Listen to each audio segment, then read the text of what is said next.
Dissenting opinion bukan lagi menjadi istilah asing bagi dunia hukum.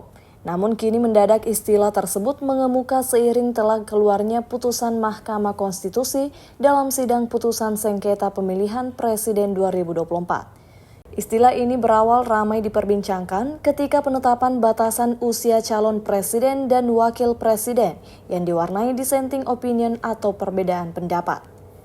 Dikutip dari laman resmi Mahkamah Konstitusi Republik Indonesia, definisi dissenting opinion adalah beda pendapat di antara hakim terhadap putusannya. Diatur dalam pasal 10 Undang-Undang MK, putusan MK bersifat final dan mengikat. Meski bukan hal baru dalam teori atau praktik hukum, pemahaman mengenai dissenting opinion masih bisa dibilang sangat penting dan perlu untuk diuraikan sebagai upaya untuk memberikan perspektif mengenai eksistensi penggunaan mekanisme dissenting opinion.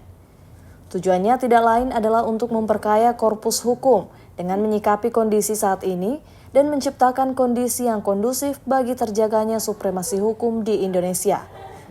Adanya dissenting opinion tersebut akan menjadi catatan sejarah Mahkamah Konstitusi dalam sidang sengketa Pilpres oleh Ketua MK periode 2008 hingga 2013 yakni Profesor Mahfud MD.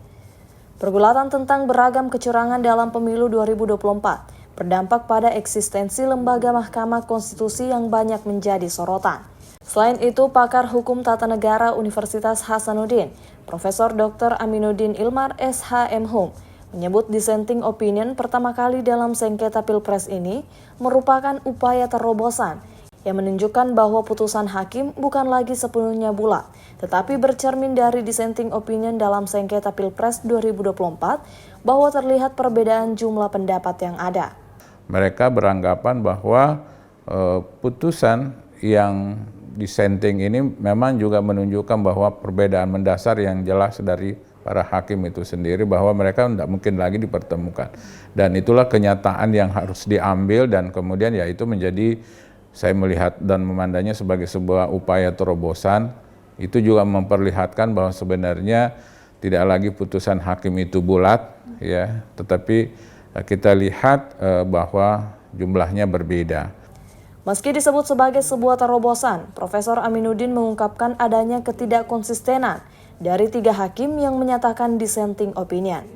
Nah, cuma ada yang menarik menurut saya yang menyatakan dissenting ini, karena umumnya mereka tidak mempersoalkan keabsahan pasangan 02, ya, dan oleh karena itu mungkin mereka menjaga marwah putusan Mahkamah Konstitusi nomor 90 sehingga kemudian tidak membatalkan karena kan permohonan yang diajukan oleh pasangan 01 dan 03 itu adalah membatalkan pasangan 02 sehingga yang ikut di dalam putaran berikutnya adalah pasangan 01 dan 03. Tapi ternyata di dissenting itu tidak dipersoalkan.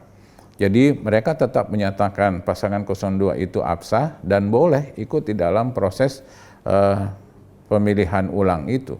Nah, itu menunjukkan bahwa sebenarnya ada juga ketidakkonsistenan menurut pandangan saya ya terhadap pertimbangan yang dimajukan oleh ketiga hakim itu.